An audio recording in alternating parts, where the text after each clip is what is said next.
So you've probably been treating your postpartum anxiety like a hormone problem, which I totally get. Most people do. But that is why it's still here. So let's get to the bottom of this because you are not someone who quits. You have tried all the supplements, maybe the breathing exercises, maybe even medication, and you've read the articles at 2 a.m. You've told yourself it is just your hormones and that will pass. And other people have probably told you this too. But your mind is still racing, and somewhere deep down, you are still waiting for the next thing to go wrong. And the fact that the anxiety hasn't gotten better yet, that is starting to feel like it's just you, like it's never going to go away. I have worked with thousands of high achieving moms in this exact spot. And what I see over and over is that the first explanation they get is the one that keeps them stuck the longest. But you see, there is something else running your anxiety, something that has almost nothing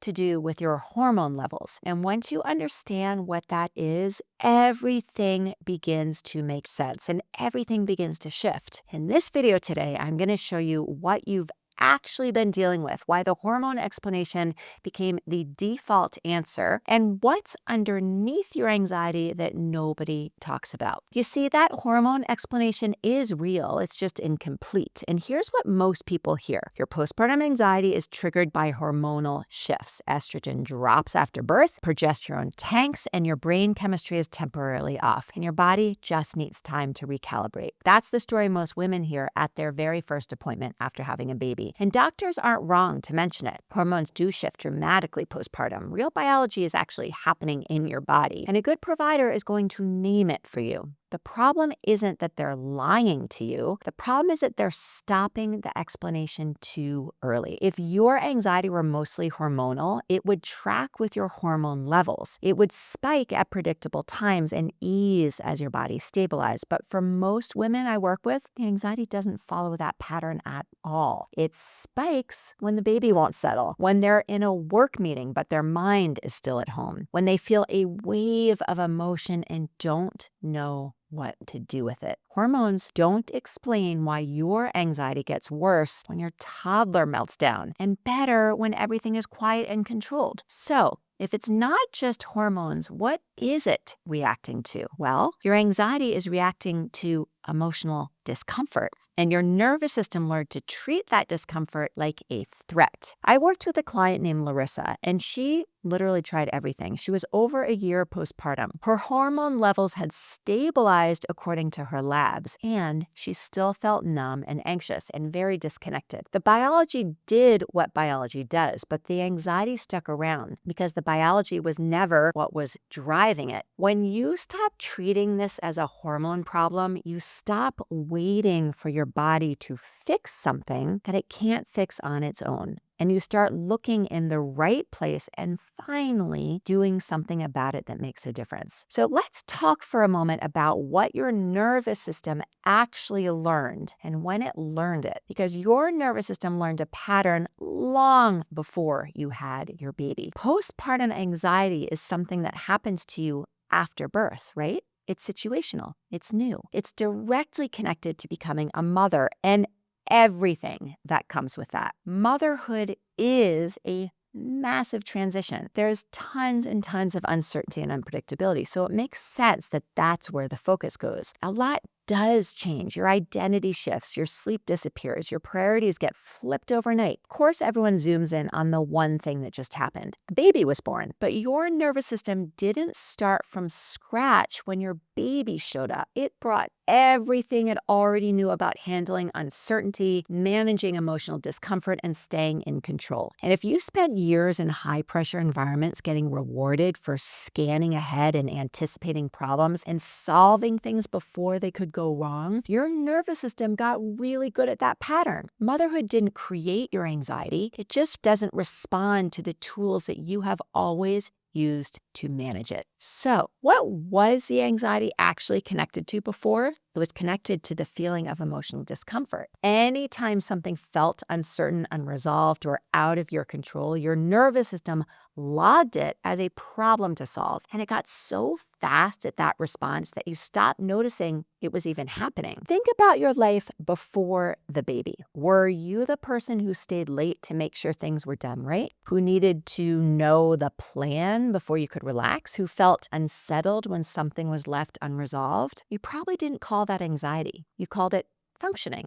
It was just your way of being in the world. It was your system doing exactly what it learned to do, probably when you were very young. Motherhood just made it impossible to keep up with all that perfecting. For a moment here, stop seeing your anxiety as a postpartum issue and start understanding it as a pattern that's been running for a very long time. And that matters because old patterns have old roots. You can't supplement or exercise your way out of an old root, which brings us to the question I want you to sit with for just a second, because it's going to tell you exactly where you are right now. Before that, though, if this is landing for you, go ahead and subscribe, because I make videos specifically for high-achieving moms dealing with postpartum and ongoing anxiety in motherhood. And this is not the last video you're going to want to see. Okay, so how do you know if this is your old pattern? Well, think about the last time your anxiety spiked. Not what was happening around you, but what was happening, like inside of you. Was there a feeling right before the spike, something uncomfortable that you moved to manage or stop? The pattern I'm describing looks like this. Something happens, let's say your kid gets upset or a work email comes in, and you feel a flicker of uncertainty or guilt or overwhelm, like a tightness in your shoulders or your jaw or your belly. And before that feeling can even fully land, your nervous system is already in motion, racing thoughts, scanning, fixing, researching, controlling. The feeling never actually arrives because your system is already trying to get rid of it. When your baby or toddler has a meltdown, is your first move to solve it or stop it, like as fast as possible? When you feel anxious and don't know why, do you go looking for a reason, a cause, something to fix? When things are calm, do you catch yourself waiting for the next shoe to drop? If you're nodding at any of those, your nervous system is doing what it was trained to do.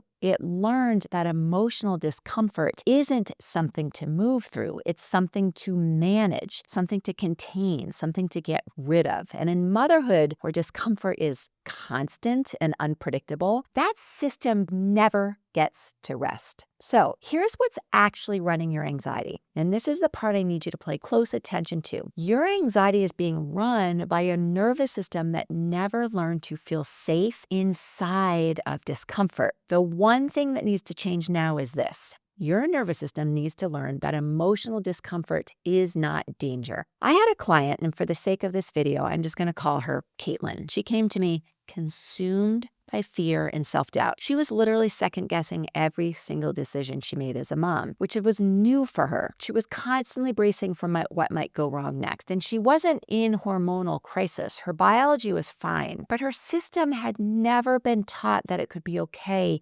inside of a hard feeling. And once she learned to stay with the discomfort instead of running from it, which I know is a tall ask if you don't know how to do that, but once she did that, the what-if thoughts started to quiet. She told me it felt like someone finally turned the volume down on something she'd been hearing her entire life. So it's time to stop treating every wave of emotional discomfort like a signal that something needs to be fixed right now, and start practicing what I call felt safety. That is the experience of being okay even inside a feeling that's uncomfortable. Not making the feeling go away, not analyzing it, not trying to figure out why it's there, just letting it be present without your system treating it like an emergency. That is the shift. This sort of go with the flow is actually learnable. It is not a personality trait that you either have or don't have. There is something specific you can do tonight to start building exactly that. When you stay with a feeling instead of rushing to manage it, you're sending your nervous system new information. You're showing it through direct experience that discomfort can be present without disaster following. Emotions, when you stop blocking them, move through the body in about 90 seconds. That's it. You're not fighting your biology here. You are working with it. Think about a fire alarm. If a fire alarm goes off in your building and every single time you hear it, you like sprint out the door, your body learns that the alarm equals danger and run. But if you walk out calmly a few times and nothing bad happens, your body starts to adjust. The alarm stops feeling like a 5-alarm emergency. Your nervous system isn't so different. Every time you sit with a feeling and survive it, you are recalibrating what the alarm means. And this is not about becoming someone who doesn't feel any anxiety. I mean, good luck. But this is about becoming someone whose body doesn't treat a feeling as a reason to flee. That is the difference between a mom who's white-knuckling through the day and a mom who feels steady even when things are hard. So tonight, when you notice the next wave of anxiety or emotional discomfort, try this instead of your normal response, of your normal reaction. Step 1, name it out loud or just in your head. Just say what it is. I'm aware that I feel anxious. I'm aware that I feel overwhelmed. Not to analyze it, just to acknowledge that is right here. Do this for about 10 seconds, not long. By the way, without even knowing you, I can promise you that those feelings make perfect sense. Step 2, put one hand on your chest and take one slow breath out. Not a big performance. Just let your exhale be a little bit longer than your inhale. This tells your nervous system that it is safe to stay. Step 3, stay with the feeling for 60 to 90 seconds without trying to fix it or figure it out. Just let it be there. Notice where it sits inside your body. Notice if it moves. This feeling is probably pretty uncomfortable and it may be super inconvenient, but it is not dangerous. Step 4, notice what happens on the other side. Most of the time, the feeling shifts, not because you solved anything, but because you stopped fighting it. Do that once tonight. That is it. You're not trying to rewire everything in one sitting. You're giving your nervous system one new experience of surviving discomfort without running from it. One final thought. Your anxiety isn't proof that something is permanently wrong with you. It's proof that your nervous system learned something a long time ago about how to handle hard feelings. And everything that's learned can be unlearned. Your hormones were never the whole story. Your nervous system, that's the story. And this is where the work actually lives. The next video is called Perfect Parenting versus Regulated Parenting. And I want you to watch it because once you understand what's running your anxiety, the question becomes, what does that actually look like in the moments with your child? That video answers exactly that. The link is in the description below and it'll come up on your end screen. Go ahead and click it and I'll see you there.